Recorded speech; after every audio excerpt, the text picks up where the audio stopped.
خوش قسمتی ہے کہ مولانا ظہر الرحمان صاحب شیخ الحدیث اور شیخ القرآن مردان والے جن کا وہاں بہت بڑا تعلیمی ادارہ ہے، اور جو قومی اسمبلی کے خاص رکن ہیں، جنہوں نے شریعت بل پیش میں کر دیا ہے کہ شریعت اسلامی کا نفاذ ہونا چاہیے، وہ عذرائے مہربانی یہاں تشریف لے آئے۔ پچھلے دنوں جو یہاں استقبالیہ دیا گیا تھا ارکان قومی اسمبلی کو، اس میں بھی ان کو آنا تھا، لیکن وہ تشریف لے گئے تھے وطن، اس لیے نہیں آ سکے تھے۔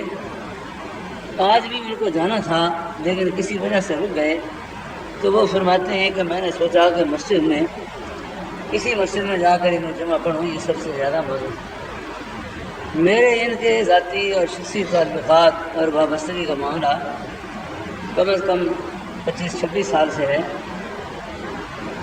عالم سے زیادہ درویش آدمی ہیں اور درویش سے زیادہ عالم آدمی ہیں،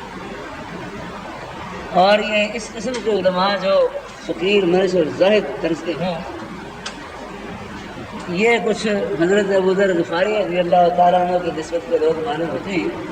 ایسے لوگوں سے میں بہت ڈرتا ہوں، یعنی بہت احتیاط کرتا ہوں ایسے لوگوں کے بارے میں۔ وہ تشریف لے آئے ہیں، وقت کا پہلا حصہ وہ تقریر فرمائیں گے، اگرچہ ایک لحاظ سے ان کو وقت کے آخری حصے میں تقریر کرنی چاہیے، کیونکہ اس وقت حاضری کافی ہوگی، تو ان کی باتیں زیادہ لوگوں تک پہنچ جائیں تو مناسب تر ہے۔ لیکن میں ان کو سارا ہی وقت استعمال کرنے کی تکلیف دیتا اور ان سے یہ التماس کرتا، لیکن مجھے بھی کچھ صدقہ فطر کا متعلق، کچھ تعمیر کے متعلق، کچھ جو آج ختم قرآن کی تقریب ہے اس کے متعلق، اور کچھ دوسرے امور کے متعلق عرض کرنا ہے، اس لیے کچھ وقت بعد میں بھی لینے کی کوشش کروں گا۔ اس کے نتیجے میں ہو سکتا ہے کہ یہ دونوں باتیں جب عمل میں آئیں تو 3 منٹ زیادہ بھی صرف ہو جائیں، بلکہ میرا رجحان تو یہی ہے کہ وہ بعد میں تقریر کریں۔ آپ حضرات مجھے مشورہ ہی دے دیں کہ وہ بعد میں کر لیں یا بعد میں کر لیں۔ میرا رجحان بھی یہی تھا، جی ہاں، کہ وقت میں کچھ چھوڑ دوں تو وہ بعد میں اس وقت کو استعمال فرمائیں۔ ان کا ذکر خیر ایک خاص سلسلے میں آج میں خود بھی کرنے والا تھا، لیکن وہ آپ ہی تشریف لے آئے ہیں۔ اگر ان کو بات یاد رہی تو جس کی طرف میں تمہیں تو دلانا چاہتا ہوں وہ خود بیان کریں گے۔ ایک بات میں سب سے پہلے عرض کروں جو پہلے بھی کبھی میں بیان کرتے رہا ہوں، وہ یہ ہے کہ پاکستان بنایا گیا تھا اسلام کے لیے، اور اس کے لیڈروں نے، اس کے پیش کرنے والوں نے یہی دعویٰ کیا تھا کہ ہم اسلام کے لیے ایک تجربہ گاہ بنانا چاہتے ہیں جہاں اسلامی نظام، اسلامی معیشت، اسلامی معاشرت، اسلامی اخلاق، اسلامی قانون، ساری چیزیں ہوں گی۔ اس وقت کہا گیا تھا کہ جتنے اسلام پر عمل کرنا اب ممکن ہے، مثلا نماز، روزہ، حج و زکوٰۃ، تو پاکستان بنانے کے سلسلے میں جو لیڈر پیش ہیں وہ اتنے اسلامی احکام پر تو عمل کریں۔ جب آزادی مل جائے گی تو پھر پورے اسلام پر عمل کرنا شروع کریں۔ جتنے احکام پر عمل کرنا ممکن ہے، جب وہ ان پر عمل نہیں کرتے تو اس بات کی کیا ضمانت ہے کہ جب آزادی ملے گی تو وہ پورے اسلام پر عمل کریں گے؟ تو اس وقت بگڑے ہوئے لوگوں نے، ملحد لوگوں نے، دین سے عاری لوگوں نے یہ جواب دیے کہ جی ہمیں تو سیاسی مقدمہ لڑنا ہے، ہمیں کوئی نماز کے لیے امام نہیں چاہیے، ہمیں کوئی خطیب نہیں چاہیے کہ اس میں کوئی تقویٰ دیکھا جائے، نیکی کی علامتیں دیکھی جائیں، ہمیں تو انگریز اور ہندو کے ساتھ مقدمہ لڑنا، ہمیں تو وکیل کی ضرورت ہے۔ غرضے کے کئی طریقوں سے اسلام کو ٹالا گیا، تو جتنا اسلام پر عمل کرنا ممکن تھا اتنا بھی نہ کیا گیا، نہ عمل کیا جن لوگوں نے۔ جب آزادی ملی تو جو اسلام کے 4تھے یا 5ویں حصے پر عمل نہیں کرتے تھے وہ سارے اسلام پر کیسے عمل کر سکتے تھے؟ کھلی بات ہے کہ یہ بات ناممکن تھی۔ کوئی پرواہ نہ کی گئی۔ اسلام کو جو لوگ بحیثیت ایک نظام زندگی سمجھتے تھے اور جو اس مقصد میں مخلص تھے، انہوں نے آواز اٹھائی کہ یہاں اسلامی نظام ہونا چاہیے اور اسمبلی کو چاہیے کہ قرارداد پاس کرے جس کے ذریعے یہ ملک اور یہ حکومت اسلام میں داخل ہو جائے۔ سن 35 کا دستور، انگریز کا دستور چل رہا ہے، اس کو منسوخ کیا جائے اور اس کی بجائے اسلام کا دستور لایا جائے۔ اور تو مولویوں کی سمجھ میں بھی یہ بات نہیں آتی تھی۔ غازی روپے پر پاکستان عربی میں لکھ دیا گیا، حکومت مسلمانوں کے ہاتھ میں آ گئی، بس ہو گئی اسلامی حکومت۔ اتنی بے سمجھی کا عالم۔ 2-3 سال تک بڑا زور ڈالا گیا۔ ان لوگوں نے، جو لوگ اسلام چاہتے تھے، ان کو اتنا بدنام کیا کہ لوگ ان کی بات سننے سے باز آ جائیں، اور یہاں تک کہ سید مولانا مودودی کو، جس کی کتابوں سے عرب و عجم کی دنیا نے سمجھا کہ اسلامی جہاد کیا چیز ہے۔ علامہ اقبال سے کسی نے پوچھا کہ جہاد کا مسئلہ کیا ہے، تو میں اٹھا جاؤ الماری میں سے الجہاد فی الاسلام نکال کے لائے مولانا کی کتاب، کہ اس سے میں نے بھی سمجھا، تم بھی اس کو پڑھ کے سمجھو۔ اس کو جو جہاد کا مخالف قرار دیا، اور جس انگریز کے نبی نے اور ماننے والوں نے کہا اب چھوڑ دو جہاد کا ہے دوستوں خیال، ان کو فوج میں بھرتی کر کے ان کی بٹالینیں اور بٹیاں بنائی گئی۔ جہاد کو حرام کرنے والے مجاہد قرار دیے گئے، جہاد کو سمجھانے اور اس کی فرضیت کو منوانے والے جہاد کا منکر سمجھے گئے۔ جنوں کا نام صرف رکھ دیا، خرد کا جنوں جو چاہے آپ کا حسن کرشم ساز کرے۔ یہ الٹی گنگا تو روز اول سے بہنی شروع ہوئی۔ آخر مولانا کو ان کے ساتھیوں سمیت ملتان جیل میں قید کیا، اور اسلامی قانون نافذ کرنے کے لیے پہلا وزیر کس کو بنایا قانون کا؟ جوگندر ناتھ منڈل ہندو کو۔ اس نے ایک مجلس میں پوچھا کہ کیا یہ حکومت جمہوری ہے؟ یہ جمہوری ہے، غیر مسلم اس کا صدر اور وزیر اعظم ہو سکتا ہے؟ پھر ہو سکتا ہے۔ اس نے مولانا مودودی صاحب کا پشاور والا پرانا لیکچر انگریزی میں تھا، وہ نکال کے دکھایا، پولیٹیکل تھیوری آف اسلام۔ اس میں لکھا ہے کہ اسلامی حکومت ایک نظریاتی اور اعتقادی حکومت ہے، جو اسلام پر ایمان رکھتا ہے وہی صدر اور وزیر اعظم ہو سکتا ہے، جو اسلام پر ایمان نہیں رکھتا وہ نہیں ہو سکتا۔ اور ظاہر ہے کہ اگر کمیونسٹ نظریے کی حکومت ہے تو سرمایہ دار آدمی اس کا صدر نہیں ہو سکتا، کمیونسٹ ہی ہو سکتا ہے۔ مگر ہر نظریے کی قدر و قیمت ہے، اسلام کی کوئی قدر و قیمت نہیں ہے۔ یہ دیکھو اس میں لکھا ہوا ہے کہ جو اسلام پر ایمان نہیں رکھتا وہ اس کا صدر اور وزیر اعظم نہیں ہو سکتا۔ اس کا جواب کیا ہو سکتا تھا؟ یا جواب یہ ہو سکتا تھا کہ مولانا نے غلط لکھا، یا یہ ہو سکتا تھا کہ صحیح لکھا ہے۔ دو باتوں میں سے ایک ہو سکتا تھا، یا انہوں نے غلط لکھا یا صحیح لکھا۔ ہم غلط کہتے ہیں کہ غیر مسلم وزیر اعظم اور صدر ہو سکتا ہے، دونوں میں سے کوئی جواب نہیں دیا۔ جو بات ہو کرنی صاف کرو، اظہار حقیقت سے نہ ڈرو، وہ مرد نہیں نہ مرد ہے جو نہ کہہ نہ سکے ہاں کر نہ سکے۔ لیاقت علی خان سے سوال تھا، اس نے دیکھا عبدالرحمن نشتر کے منہ کی طرف کہ جواب تم دو۔ عبدالرحمن نشتر جو ان میں نیک آدمی تھا اور اسے بہتر تھا، اس نے کہا منڈل جی جس مودودی نے یہ لکھا ہے بتائیں وہ کہاں ہے؟ ہم نے اس کو ملتان جیل میں ٹھوکا ہوا ہے، آپ بتلائیے یہ سوال کا جواب تھا۔ اس میں دین اور اس قانونی بات تو الگ رہی، کوئی معقولیت بھی تھی۔ اس طریقے سے 7 مارچ سن 49 کو قرارداد مقاصد پیش ہوئی، جس اسلام کا ایک موضوع روزہ اور جمعہ ہے، اسی اسلام کی بات کر رہا ہوں۔ پر یہ نہ کہ جمعۃ الوداع ہے تو موضوع پر کیوں نہیں بول رہا، میں تو یہ کہہ رہا ہوں آپ شاخوں کو پکڑتے پھریں گے، اگر جڑ کٹ گئی تو کیا ہوگا؟ میں تو جڑوں کی خیر منانے کے لیے کہہ رہا ہوں۔ قرارداد مقاصد، ایک شخص تھا اسمبلی میں جس کا نام تھا مولانا شبیر احمد عثمانی۔ مطالبہ نظام اسلامی کا دورہ مولانا مودودی نے شروع کیا، سب سے پہلے کراچی گئے، مولانا عثمانی سے کہا کہ خدا کریے اسمبلی کے اندر آپ ہیں، کام کیجئے۔ انہوں نے کہا میں آپ کے ساتھ دورہ کرتا، میرے گھٹنے دکھتے ہیں، ضعیف ہوں، سرحد کا دورہ کر کر کے انہوں نے باقاعدہ سرحد کو مان کی. شبیر احمد عثمانی، مولانا شبیر احمد عثمانی محدث، ان لوگوں نے سرحد کو شامل کیا تھا، ورنہ یہ کانگریسی لوگ سرحدی گاندھی وغیرہ لے گئے تھے اس صوبے کو آنا کر کے. یہی شبیر احمد عثمانی، یہی شبیر احمد عثمانی جو بند کے محدث اور شیخ الحدیث، جس وقت پہلا جھنڈا لہرایا گیا آزادی پاکستان کا 14 اگست 1947، تاریخ اٹھا کر دیکھو. لیاقت علی خان نے محمد علی جناح مرحوم سے پوچھا کہ کراچی میں آزادی کا جھنڈا آپ لہرائیں گے، ڈھاکے میں کون لہرائے گا؟ گویا کہ یہ امید ہوگی کہ وہ مجھے کہہ دیں گے کہ وہاں تم لہراؤ. تو انہوں نے جواب میں فرمایا آپ کو کس نے بتایا کہ کراچی میں لہراؤں گا؟ پاکستان اسلام کے نام سے بنا ہے، علماء کی مدد سے بنا ہے، لہذا کراچی میں شبیر احمد عثمانی جھنڈا لہرائے گا، ڈھاکے میں ظفر احمد عثمانی جھنڈا لہرائے گا.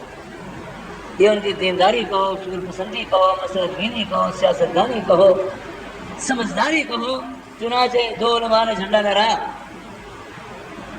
میں نے ایک جاننے والے آدمی سے بات کی کہ شاہ ولی اللہ دہلوی، مجدد ثانی اور بڑے بڑے مجاہدین اسلام جنہوں نے کلمہ پڑھایا اور اس کلمے کے زور سے پاکستان بنا، ملک انہی حصوں میں پاکستان بنا نا جہاں کلمہ پڑھنے والے تھے، وہ کس نے پڑھایا تھا؟ علماء کرام نے پڑھایا. اسلام آباد میں ان کے نام پر کوئی موڑ، کوئی سڑک، کوئی روڈ، کوئی پارک، کوئی باغیچہ.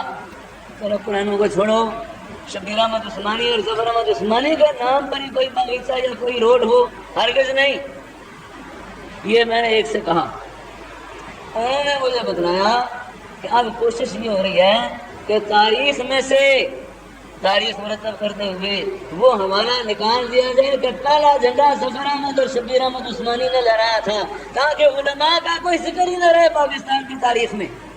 نکال ہی دیا جائے بیچ میں سے، کھلی چھٹی حاصل کرنے کے لیے اور کھل کرنے کے لیے کہ جو مرضی کرو اس ملک کے اندر. میں آپ کو بتلاؤں، شیخ محمد نظام الدین بدایونی، جن کو نظام الدین اولیاء کہتے ہیں، ان بزرگوں کو بدنام کیا ہوا کہ یہ گانا بجانا سنتے تھے. جو مسئلہ لمبا ہے میں اس کو بیان نہیں کرتا. ان کے خلاف وقت کے بادشاہ کے سامنے شکایت کی حاسدوں نے کہ یہ گانا بجانا کرتے ہیں، موسیقی کرتے ہیں، ناجائز ہے. مولانا صدر الدین ملتانی عالم سے وہ منصب مقرر کیے گئے، ادھر سے عالم بلائے گئے مناظرے کے لیے، ادھر سے نظام الدین اولیاء نے کہا میں خود بحث کروں گا. بحث کے اندر فرمایا سب سے پہلے یہ طے کرو، معلوم کرو کہ کرتے کیا ہے. موسیقی، آلہ باجا وغیرہ کوئی چیز استعمال نہیں کرتے، ہم اس کو حرام سمجھتے ہیں. صرف زبانی حمد الہی، نہ آدھی اخلاق کے تعلیمات یا آخرت کا ذکر نظم میں ہو، مگر شرط یہ ہے کہ سنانے والی عورت نہ ہو، نوجوان بےریش لڑکا نہ ہو، سنانے والا، سننے والے وہ جن کا نفس مردہ ہو، دل زندہ ہو، باشریت لوگ ہوں، اور جو کلام سنایا جائے شریعت کے مطابق ہو. جس جگہ سنایا جائے وہاں سننے سنانے سے کسی کو تکلیف نہ پہنچے، نماز اور کسی عبادت کا وقت ضائع نہ ہو رہا ہو، صرف زبانی کلام اور ہو قرآن و حدیث کے مطابق، اور کبھی کبھی تفریح اتباع کے لیے کیا جائے. غم محبت کو دور کرنے کے لیے اداسی کو ہمیشہ نہ کیا جائے اس کام کو. ہم صرف یہ چاہتے ہیں. اب عجیب بات یہ ہے کہ امام ابو حنیفہ رحمۃ اللہ علیہ کے نزدیک، حنفی فقہا کے نزدیک یہ بھی منع ہے. یہاں تو سمجھ آتا ہے نا، اب تو حنفی کو منفی بنا کے رکھ دیا نا. ان کے نزدیک، امام شافعی وغیرہ کے نزدیک حدیث کے روح سے جائز ہے، حنفیوں کے نزدیک یہ بھی منع ہے، کیونکہ یہی چیز آگے بڑھ کے موسیقی تک پہنچ جاتی ہے. یہ فقہا کی احتیاط ہے. اور حدیثیں پیش کی نظام الدین اولیاء نے کہ یہ حدیثیں ہیں. اس پر مقابلے میں جو عالم تھے انہوں نے کہا یہ حدیثیں امام شافعی کی ہیں. حالانکہ حدیثیں جو حضور کی ہیں، راوی وہ ہیں، ہم نہیں قبول کرتے. نظام الدین اولیاء اٹھ کھڑے ہوئے، فرمایا میں اس مجلس میں بیٹھنا گناہ سمجھتا ہوں جس میں رسول اللہ کی حدیث پیش کی جائے اور کہا جائے کہ یہ فلاں کی ہے لہذا ہم نہیں مانتے، اور مجھے خطرہ ہے کہ اس ملک پر کوئی عذاب آئے گا جہاں حدیث رسول کو رد کیا جاتا ہے. حالانکہ وہ کوئی بڑی بات نہیں تھی، کوئی فرض واجب کی بات نہیں تھی، مباح جائز کے درجے کی بات تھی. کبھی کبھی یہ شخص صاحب کے سامنے بیٹھا جس کا نام مولانا گوہر رحمان، انہوں نے اسمبلی کے اندر کہا کہ کھیلوں پر کروڑوں روپے صرف کیے جاتے ہیں، غریب اور مقروض قوم کا روپیہ یوں برباد نہیں ہونا چاہیے، اور خصوصاً عورتوں کو باہر کے ملکوں میں کھیلوں کے لیے نہیں بھیجنا چاہیے، بے پردگی حرام ہے قرآن کی آیتوں کے روح سے۔ اور لا تسافر المرأة ثلاثة ایام بغیر ذی محرم، غیر محرم کے ساتھ، اپنے محرم بھائی، باپ، خامد، بیٹا، اس کے ساتھ ہوئے بغیر کوئی عورت سفر پر نہ جائے۔ اور آپ کو پتہ ہی ہر سال سوال ہوتا ہے کہ حج بھی نہیں کر سکتی بغیر محرم کے، حج بھی نہیں کر سکتی، چاہے بڑھیا عورت ہی ہو، حج بھی نہیں کر سکتی بغیر محرم کے۔ حالانکہ حج کا سفر بڑا پاک سفر ہے، ساتھی بھی پاک ہوتے ہیں، جگہ بھی پاک ہے، وہاں جا کے تو بڑے خیالات سارے نکل جاتے ہیں ذہن سے اگر موجود بھی ہو۔ سامنے خدا کا گھر اور حرم موجود ہو، عرفات ان جگہوں میں پہنچے جہاں ابراہیم علیہ السلام خلیل اللہ اور جناب محمد مصطفیٰ صلی اللہ علیہ وسلم کی قدم مبارک پہنچے، وہاں جا کے تو شر موجود بھی ہو تو دور سے نہ جاتا، لیکن حج بھی جائز نہیں۔ انہوں نے یہ کہا کہ عورت کا جانا بغیر محرم کے، اور خصوصاً یہ جو بے پردہ ہو کے جاتی اور اپنے اعضاء و اعتماد اور اپنا چھڑکنا اور ناچنا دکھاتی اور کھیلتی ہے، ناجائز ہے۔ آپ کو پتا ہے کیا ہوا؟ اس بار میں آ چکا ہے، اور تو نے کہا کہ ہمارے ساتھ کہو کہ یہ اپنے الفاظ واپس لیں، ہے قوم، عذاب سے بچنے کا راستہ اختیار کر، اگر عذاب سے بچنے کا راستہ اختیار نہیں کرو گے عذاب کا انتظار کرو۔ پہلے بھی عذاب سے خالی نہیں ہے کہ یہ عذاب ہم پر آ چکے ہیں، یہ جو موجودہ حالت ہے یہ بھی عذاب ہے، یہ بھی عذاب ہے، اور وہ جو آدھا ملک کٹ گیا وہ بھی عذاب تھا، اور جو ہماری ملک کے اندر خدشات اور چاروں طرف باہر سے جو پرچھائیاں پڑ رہی ہیں ان میں سے ہر چیز ایک عذاب ہے۔ ارباب ستم کی خدمت میں اتنی ہی گزارش ہے میری، حکمہ کی سزا تو دور سے ہی، دنیا کی سزا کچھ دور نہیں، وہ تو ملے ہی، یہاں کی سزا دور نہیں ہے، سر پر منڈلا رہی ہے۔ الفاظ واپس لو۔ مولانا کیا کہہ سکتے تھے، وہ تو حدیث رسول اور خدا رسول کے کلموں پر ایمان رکھتے تھے۔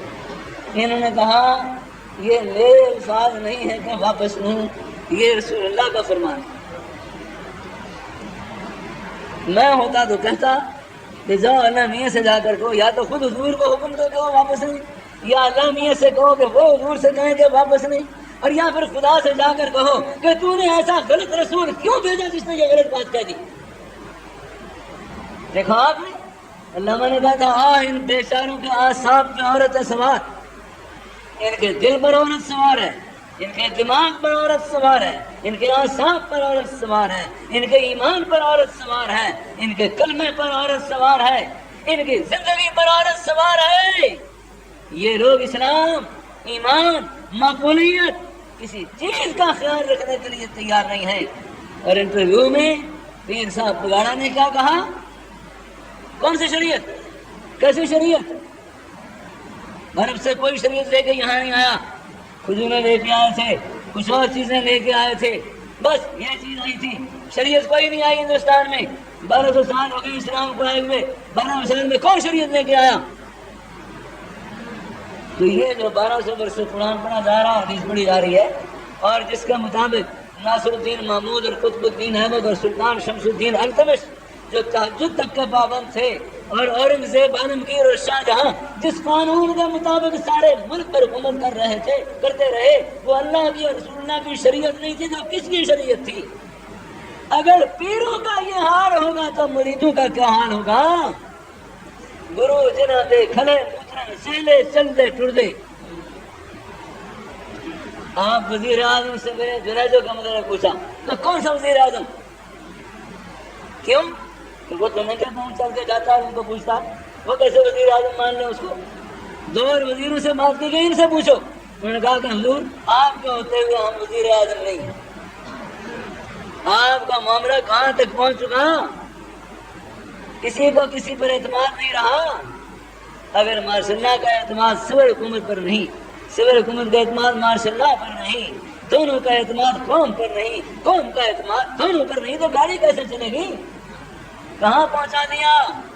یہ شاہ ولی اللہ دہلوی اور مظفر ثانی کے شاگردوں نے نہیں، یہ قاسم نانوتوی کے شاگردوں نے نہیں، یہ شبیر احمد عثمانی اور ظفر احمد عثمانی کے شاگردوں نے نہیں یہاں پہنچایا۔ اس مقام پہ سر سید احمد خان کے شاگردوں اور انگریز کے شاگردوں نے پہنچایا۔ بلبلو آؤ کرے تعمیر نو کا اہتمام، آگ سے گلستان سے آشیاں تک آ چکی۔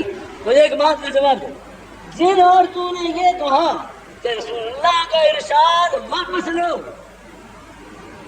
کیا اسلام پر اگر ایمان ہے تو ان عورتوں کو اسمبلی کی رکنیت سے نکال دینا چاہیے یا نہیں؟ نہیں جواب دیا آپ لوگوں نے۔ ان کو اسمبلی کی رکنیت سے نکال دینے اور ان کی ممبرشپ کینسل کر دینے کے لیے یہ دلیل کافی ہے یا نہیں؟ رسول اللہ افضل ہے یا چند بے پردہ عورتیں؟ رسول اللہ افضل ہے یا چند بے حیا عورتیں؟ رسول اللہ افضل ہے یا چند بگڑے ہوئے افراد؟ کہو جا کے جان حق سے اور اس کے بعد جنیدوں سے، یا ان عورتوں کا نام کلمے میں داخل کرو، رسول اللہ کے برابر نہ ہو، اور یا پھر ان عورتوں کو کلمے میں داخل نہیں کر سکتے تو ان کو اسمبلی سے باہر نکالو۔ میں غلط کہہ رہا ہوں؟ ایک بات مجھے اور کہنی ہے، وہ یہ ہے کہ ملک میں زلزلہ بلند ہو رہا ہے۔ آج کا جمعہ یوم القدس ہے، اور کس کی طرف سے یہ اعلان ہے اور حکم ہے اور ہدایت ہے؟ رہبر کبیر خمینی، جس کا نام کلمے میں داخل ہو چکا، لا الہ الا اللہ علی ولی اللہ خمینی حجت اللہ، اور جس کے لیے یہ نعرہ ہے اللہ اکبر خمینی رہبر، اس کے ساتھ لگا دیا گیا ہے، اور جس کے بھیجے ہوئے آدمیوں نے مکہ اور مدینے میں احتجاجی جلوس نکالے ہیں اور یہ ریزولوشن پاس کیا ہے کہ سعودی حکومت کا انتظام مکہ مدینے میں نہیں ہونا چاہیے، اوپن شہر قرار دینا چاہیے اس کو، اوپن سٹی، سب کا انتظام، کوئی کسی ایک کا انتظام نہیں۔ اس سے بدنظمی ہوگی یا نہیں ہوگی؟ حنبلی ہو، مالکی ہو، شافعی ہو، حنفی ہو، جس کا بھی وہاں انتظام ہوگا حرمین کا انتظام بھی وہی کرے گا یا باہر سے کوئی آدمی کرے گا؟ ہمیشہ یہی ہوتا رہا ہے۔ اللہ تعالیٰ شاہ سود کی قبر کو نور سے بھرے ان کے درجے بلند کرے۔ اتنا بڑا ظلم تھا کہ کعبے میں حنفی، شافعی، حنبلی، مالکی چار کی نمازیں الگ الگ ہوتی تھی، اور یہاں بھی تفریق و انتشار اور وہاں عبادت کے مرکز پر تفریق و انتشار، اور اتنا ظلم تھا کہ تمام کرتے کرتے نماز شروع ہو گئی۔ تو اب جس کی حکومت ہے، اگر حنبلی کیا، شافعی کیا، اس نے شروع کر دی، بیچ میں اگر کوئی دوسرا آ گیا مالکی یا حنفی، نکل تو سکتا نہیں تمام میں سے، وہ بیٹھ رہتا تھا، نماز میں شامل نہیں ہوتا تھا۔ جب سلام پھر جاتا تھا تو وہ اپنی نماز الگ جا کے شروع کرتے تھے، اور چار مصلے ہوتے تھے کعبے میں۔ کتنی بڑی زیادتی اور کتنا بڑا یہ ظلم تھا، اس کو قرآن کریم نے کہا جعلنا البیت الحرام قیاما للناس، ہم نے کعبے کو حرمت کی جگہ اور مسلمانوں کی اجتماعیت کے قیام کا مقام بنایا، اجتماعیت، اس کو تفریق و انتشار کی جگہ بنایا ہوا تھا۔ اب چاہتے ہیں کہ پھر تفریق و انتشار ہو، تو ادھر کیا ہے جی، سب اتفاق کرو۔ اتحاد المسلمین کی دعوت دی جا رہی ہے پاکستان میں، کروڑوں روپیہ وہاں سے آ رہا ہے، لیکن عراق کے ساتھ جنگ ہے، وہ 10 دفعہ کہہ چکا کہ میں بند کرنے کو تیار ہوں۔ تمام مسلمانوں کی نمائندہ جماعت کہہ چکی کہ بند کرو، لیکن مسلمانوں کا قتل جاری ہے اور ادھر اتفاق کی تعلیم دی جا رہی ہے۔ اور ادھر یوم القدس مناؤ، میں تہران یوم القدس کی کانفرنس میں خود جا چکا ہوں، اور قدس ہوٹل میں 3 روز ٹھہر کے ساری کارروائی طے کھایا ہوں کہ وہاں کیا ہوتا اور کیا نہیں ہوتا۔ 10 کمیٹیاں بنی، کمیونسٹوں کی کمیٹی نے کیا کیا، یاسر عرفات کے نمائندے کیا بولے، ان کا اس میں کیا کردار تھا، کوئی مقصد بھی ساری کانفرنس کا تھا یا نہیں تھا، وہ ساری چیز میرے علم کے اندر ہے، میں بیان نہیں کر سکتا، ٹائم نہیں ہے۔ وہاں اسرائیل کو مسلمانوں کے مقابلے میں تحفظ دینے کے لیے امر شیعہ نام سے ملیشیا ایک جماعت، ایک فوج بنائی گئی، لبنان کی عیسائی فوج میں سے، جس میں مسلمان بھی ہیں، مسلمان فوج میں سے ایک بریگیڈ پورا کاٹ کر رکھ دیا گیا، جن میں زیادہ تعداد شیعوں کی ہے۔ صابرہ اور شتیلہ کے مقام پر ساری دنیا کے پریس نے لکھا کہ یہودیوں اور عیسائیوں نے مسلمانوں کو جتنا قتل کیا تھا، اس سے زیادہ ان شیعوں نے یہودیوں سے لڑنے والے مسلمانوں کو قتل کیا، انہوں نے قتل کیا۔ صابرہ شدیلہ کیمپ میں جس وقت زخمی لوگ مرد اور عورتیں اور بچے پہنچے تو مقامی ریڈ کراس اور عالمی ریڈ کراس نے درخواست کی کہ ہمیں مرم پٹی تمہارے لے کے اندر جانے دیا جائے، لیکن شیعہ مجلس عمل نے داخل ہونے کی اجازت نہیں دی۔ اور ہماری قوم اتنی بے سمجھ ہے، حافظ الاسد کا نام سن کے کہتے ہیں وہ حافظ قرآن ہے۔ حافظ الاسد نصیری شیعہ ہے، نصیری شیعہ حضرت علی کو خدا مانتے ہیں، وہ سرے سے اسلام سے باہر ہے، اس کی ساری پشت بنائی اور مدد حاصل ہے ان سارے شیعوں کو جو وہاں قتل عام کرتے ہیں۔ اس قتل عام اور ظلم پر پردہ ڈالنے کے لیے یہاں یوم قدس کی اپیل کی جاتی ہے، اس جرم کو چھپانے کے لیے۔ اگر یوم القدس اور مسجد اقصی کو آزاد کرانا ہے تو وہاں اسرائیل کو مدد کیوں دی جا رہی ہے؟ ان کو کیوں بچایا جا رہا ہے اور ان کے ساتھ لڑنے والے مسلمانوں کو کیوں قتل کیا جا رہا ہے؟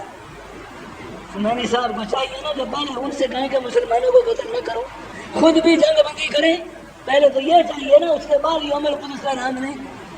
مگر مسلمان کا ذہن کیا ہے؟ افسوسناک بات سنوں گا۔ سن 39 جنگ عظیم دوم شروع ہو گئی، میں دلی میں تھا۔ ہٹلر نے ابتدا میں تو بڑا سخت قدم اٹھایا اور بمباری اور سائنسی طاقت سے دبوچ دیا لوگوں کو۔ سب سے پہلے پولینڈ پر نزلہ گرا۔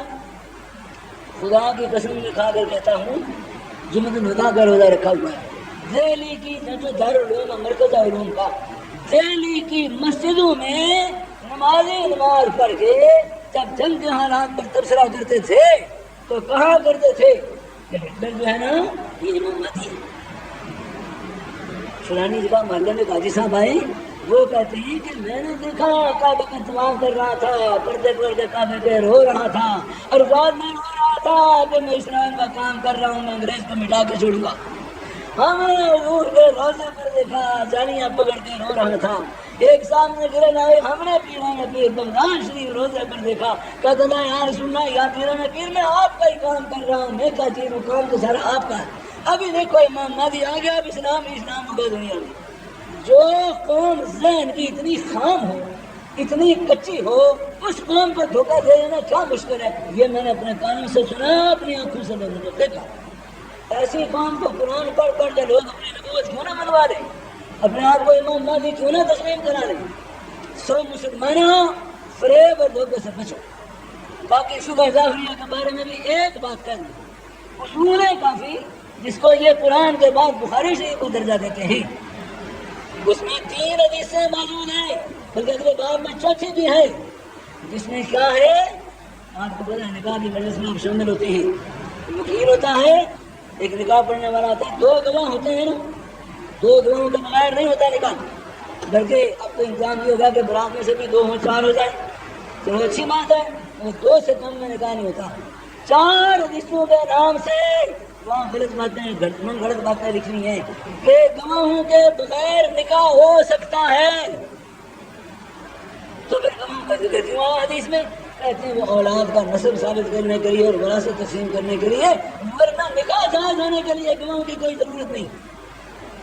آج 2 آدمی مرد اور عورت کی زنا کرتے ہوئے پکڑے جائیں، آپ کہیں کہ تم نے بدکاری کی، وہ